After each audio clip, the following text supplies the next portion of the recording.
In lab 4, you're going to watch a car that is accelerated with a spring. So this little car, if you rev it up backwards, you're winding up a spring, and then the spring is what accelerates it.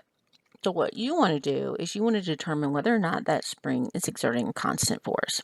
And you're going to do that by determining whether or not it's traveling at a constant acceleration.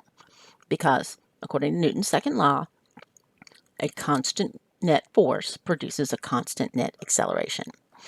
So how do we do that? Well, we're going to make a position graph. So what I do is I start when I know for sure that the car is not being touched by the finger and it's been released. And I turn on my timer and I zero it at that time. And then I take my ruler and I move it so that the zero is at the front mark of the car. So it's 0 seconds. It has moved 0 centimeters. And then I'm going to just step it forward. And I would probably do it every second.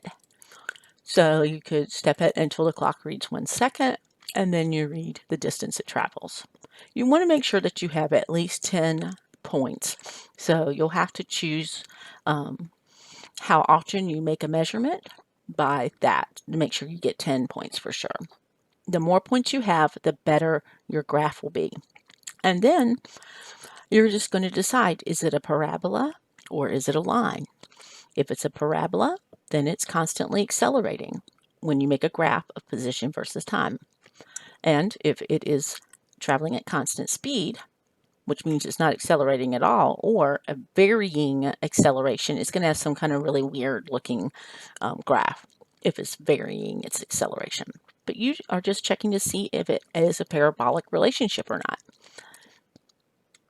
So you'll be graded on collecting the data and getting enough data points. You'll be graded on